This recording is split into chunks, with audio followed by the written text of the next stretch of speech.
ओम श्री हरिवते नमः। नमस्कार। दुख कैसे दूर करें, अंक 9 में आप सभी लोगों का स्वागत है। अब तक हम लोगों ने बाल कांड से सती की मृत्यु, अयोध्या कांड से राम वन गमन, अरण्य कांड से जानकी हरण और किष्किंधा कांड से निर्वासित सुग्रीव महाराज के दुखों को पढ़ा समझा और उन दुखों से उबरने के लिए सदग्रंथ श्री रामचरितमानस में जो युक्ति बताई गई या फिर उन दुखों के निवारण हेतु जो कार्य किए गए उस पर हम लोगों ने चर्चा की। आज हम लोग सुंदर कांड से एक प्रधान दुख माता सीता के शोक पर कुछ चर्चा करेंगे, सत्संग करेंगे। एक बात याद रखें, जब भगवान अकेले होते हैं तो शंका होती है, संशय होता है, और जब भक्ति अकेले होती है तो शोक होता है। श्री रामचरितमानस में राम सीता का जो संबंध है वह संबंध पति पत्नी का तो है ही, भगवान और भक्त का भी संबंध है। और हम ये मानस में देखते हैं कि जब भगवान अकेले होते हैं तो कई लोगों को शंकाएं होती हैं, लेकिन दो लोगों को महान संशय होता है, एक माता सती को और दूसरे महाराज सुग्रीव जी को। दोनों ही प्रभु को देखकर समझ नहीं पाते हैं, क्योंकि दोनों ने ही प्रभु श्री राम को अकेले देखा और विरह की अवस्था में देखा। और यह भी मजेदार बात है कि दोनों के पास समझाने के लिए योग्य और समर्थ गुरु मौजूद थे। सती के साथ शंकर थे, महादेव थे, तो महाराजा सुग्रीव के साथ 11वें रुद्रावतार हमारे हनुमान जी। लेकिन संत बताते हैं कि यह शंका इसलिए हुई क्योंकि भगवान को उन्होंने अकेले देखा और अपने गुरु या अपने सहयोगी की बात उन्होंने नहीं स्वीकारी। अगर सती महादेव की बातों पर विश्वास करती या सुग्रीव महाराज में वही आस्था होती जो हनुमान में थी, तो यह शंका नहीं होती और वे हनुमान जी से या प्रभु श्री राम से यह नहीं कहते कि अपनी शक्ति दिखाइए, तभी मैं समझूंगा कि आप बाली को मार पाएंगे, आप भगवान हैं। फिर भक्ति की स्थिति यह है कि भक्ति, आप ध्यान दें कि माता जानकी भक्ति स्वरूपा है और भक्ति को नारी रूपा माना भी गया है। तो सुंदर कांड में भक्ति जो है वो अकेले है और इसलिए यहां शंका नहीं, शोक है। यह विरह की अवस्था है और इस शोक का महान साक्षी है अशोक वृक्ष। भक्ति और भगवान का मिलन हो जाए तो गीता की भाषा में अधिकस्य अधिकम फलम हो जाता है। और हनुमान जी का महत्व इसलिए है कि वे सेतु बन जाते हैं भक्ति और भगवान के बीच में। और इस कांड की सुंदरता यही है, कदाचित इन्हीं कारणों से इसका नाम सुंदर कांड पड़ा। सुंदर कांड का निसंदेह प्रधान दुख माता सीता की शोकाकुल अवस्था है। वाल्मीकि रामायण में जानकी के दुखों की चर्चा आप देखिए विस्तार से है। और वाल्मीकि रामायण में चूंकि रामायण के केंद्र में माता सीता है, इसलिए वहां सीता पर थोड़ा सा ध्यान ज्यादा दिया गया है, जबकि श्री रामचरितमानस में कथा के केंद्र में राघवेंद्र सरकार है। अतः दुख के वर्णन में आप थोड़ा सा अंतर पाते हैं। माता सीता के दुख के वर्णन में जो उनकी गतिविधियां थीं, यानी कि ध्यान करके धरती पर मूर्छित होकर गिर जाना, खुलकर रोना, शरीर का अत्यंत उष्ण होना, भयग्रस्त होना, व्याकुल होना, दीन होना, शिथिल होना, कंपित होना, दुख से पीड़ित होकर निश्वास भरना, अश्रु बहाना इत्यादि की चर्चा मानस में नहीं है। लेकिन बाबा ने 4 पंक्तियों में वह सब कुछ कह दिया जो इन स्थितियों को वर्णन करने के लिए जरूरी था। कृष तनु शीस जटा एक बेनी, जपति हृदय रघुपति गुण श्रेणी। कृष तनु, माता का शरीर दुबला हो गया है, सिर पर जटाओं की वेड़ी है, लठ है। माता हृदय में श्री रघुनाथ के गुणों का जाप कर रही हैं। जपति हृदय रघुपति गुण श्रेणी, गुणों का जाप कर रही हैं, स्मरण कर रही हैं। आप सोच रहे होंगे कि इस जाप का अवलंबन क्या हो सकता है, क्योंकि कोई मूर्ति तो प्रत्यक्षतः दिखती नहीं है, या फिर हृदय में है तो वह कौन सी मूर्ति है। बाबा ने अरण्य कांड में एक सूत्र छोड़ दिया था जिस पर हम लोग कम ध्यान देते हैं। अरण्य कांड दोहा संख्या 29 जरा एक बार देखिए। जेहि विधि कपट कुरन संग धाई चले श्री राम, सो छवि सीता राखी उर रटति रहति हरि नाम। माता ने प्रभु श्री राम को जो आखिरी छवि देखी थी माता ने हरण से पहले, वही छवि जिसमें कपटी मृग को मारने के लिए श्री राम दौड़ पड़े थे, उसी छवि को हृदय में रखकर हरिनाम कर रही हैं। यानी दुख निवारण के लिए सुखद स्मृतियों को हृदय में माता ने धारण किया। फिर आप पूछेंगे कि ये जप किस मुद्रा में हो रहा है, तो बाबा लिखते हैं, निज पद नयन दिए मन राम पद कमल लीन, परम दुखी बा पवन सुत देख जानकी दीन। माता नेत्रों को अपने चरणों में लगाए हुए हैं, यानी नीचे की ओर देख रही हैं, और मन श्री राम जी के चरणों में लीन है। और यह दृश्य देखकर हनुमान जी द्रवित हो जाते हैं, दुखी। तो यह स्थिति बड़ी असहाय स्थिति है।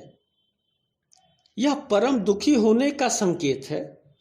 जब कहीं कोई आशा नहीं दिखती तो हम अपनी नजरें नीचे कर लेते हैं। फिर माता ने राम जी को प्राप्त करने के लिए नाम जप का सहारा लिया। रास पंचाध्यायी, वेणुगीत इत्यादि जो कृष्ण भक्ति के ग्रंथ हैं, अद्भुत ग्रंथ हैं, उन ग्रंथों में इस प्रक्रिया को प्रेयसीय भाव की भक्ति कहा गया। यहां यह संकेत दिया गया कि दुख जब विरह जनित हो तो क्या करें, या भक्त और भगवान का संबंध विरहावस्था में कैसे हो। और यहां देखिए एक भ्रम न पालें, क्योंकि तत्वतः राम सीता शिव पार्वती कृष्ण राधा एक ही है, एक ही सत्ता है। मानव माया के अधीन होने के कारण उन्हें पृथक दिखता है, क्योंकि हम मनुष्यों में दैत्य भाव की प्रधानता होती है, और हम सृष्टि के सभी वस्तुओं को सुख दुख के मौलिक विभाजन से देखते सोचते हैं। तो लीला अवतार में प्रभु को उसी रूप में दिखना पड़ता है। लेकिन यह भाव जो है प्रेसी भाव की भक्ति है। राजा परीक्षित सुखदेव जी से एक बड़ा प्यारा प्रश्न करते हैं कि महाराज, ईश्वर को अपशब्द कहने वाला, गाली देने वाला भी ईश्वर को प्राप्त कर जाता है, जैसे हिरण्यकश्यप रावण, और भजन करने वाला जैसे प्रहलाद विभीषण भी पा जाते हैं। तो दोनों मार्ग में श्रेष्ठ मार्ग कौन सा है? तो सुखदेव महाराज कहते हैं कि राजन, इसमें संदेह नहीं कि पापी और पुण्यात्मा दोनों ही ईश्वर को आखिर में पा जाता है, पर भगवान को तो प्रिय इन दोनों से इतर एक तीसरा ही रूप है। राजा चौंक गए। परीक्षित बोले कि ये तीसरा रूप क्या है? तो महाराज सुखदेव महाराज ने कहा कि जो अपने को प्रेयसी समझकर प्रभु को पाने की चेष्टा करता है। कहने का मतलब कि हम ब्रह्मांश हैं और पूर्ण तभी होंगे जब हमारा मिलन ब्रह्म से हो जाए, उससे एकाकार हो जाए। और इस लीलावतार में माँ जानकी यही संदेश हमें दे रही हैं। और जगदम्बा इसी भक्ति को प्रदर्शित भी कर रही हैं। कृष्ण तनु शीस जटा एक बेनी, जपति हृदय रघुपति गुण श्रेणी। जानकी माता दुखी हैं, अकेली हैं, राक्षसों के बीच में है। कोई सूचना या समाचार उनके पास कहीं से नहीं प्राप्त होता है। अब बस स्मरण का ही तो सहारा था।